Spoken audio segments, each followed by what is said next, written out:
Құрметті тыңдармандар, әңгіме басталмас бұрын лайк басып арнаға тіркелейік және әңгімені соңына дейін тыңдайық.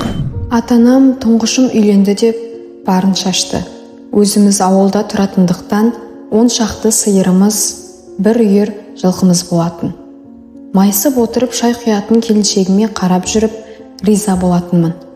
Ауыл тірлігіне үлгермеген кезінде қасында еріп жүріп көмек көрсететінмін. Бұған жеңгелерім күліп қараса да, мен бақыт дедім. Содан өмірге тұңғышымыз келді. Бақытым еселенгендей болды.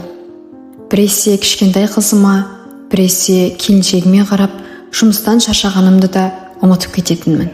Қызымыз 1 жастан асқанда келіншегімді ауыл мектебіне жұмысқа орналастырдық.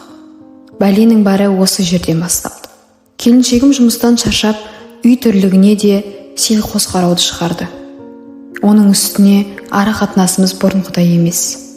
Шаршап жүр ғой деп түсіністік танытқан сайын мені басына бастады. Осылай жүргенде екінші баламыз да өмірге келді.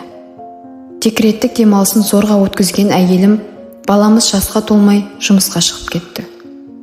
Жұмысын толтыратын қағаздарын сылтауратып жексенбі күні де мектепке тартып отыратын болды.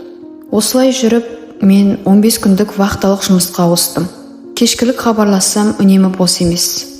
Бірде анасымен, бірде құрбысымен сөйлесіп жатады.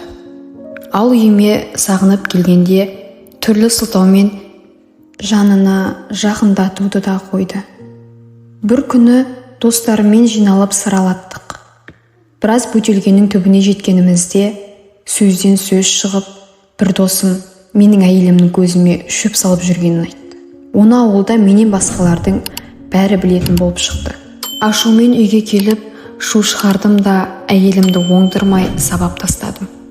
Оның бірде-бір сөзіне де, балалардың жылағанына да мән бермедім.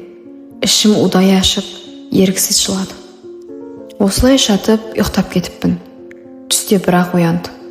Көзімді ашсам, үйде ешкім жоқ. Әйелім де, балаларым да көрінбейді.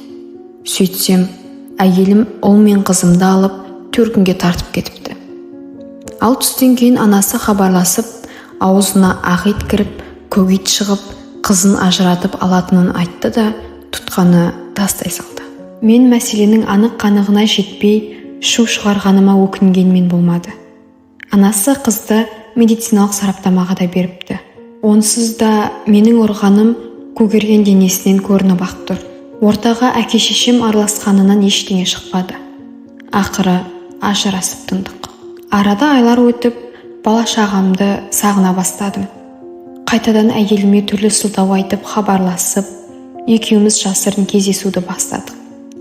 Ал екі үй бет көріспестей қырылып қалған. 6 айдан соң екеуміз бәрінің қарсылығына сөзіне қарамай қайта қосылып, Шымкент қаласына тартып кеттік. Сол жақта пәтер жалдап, мен 15 күн түзде, 15 күн үйде қызметімді істеп жүрдім. Үйде жүрген уақыттарымның бірінде әйелім есік алдына балаларға шығып кетті. Сол сәтте оның қалта телефонына SMS келді. Ашып оқысам, белгісіз номерден «Жаным, енді қашан жолығамыз?» деген жазба екен. Қаным басыма шауып, қайта шу шықты. Осы жағдай одан соңда бірнеше рет қайталанды. Қазір ауылға қайтатын бет жоқ. Достарыммен де араласпаймын.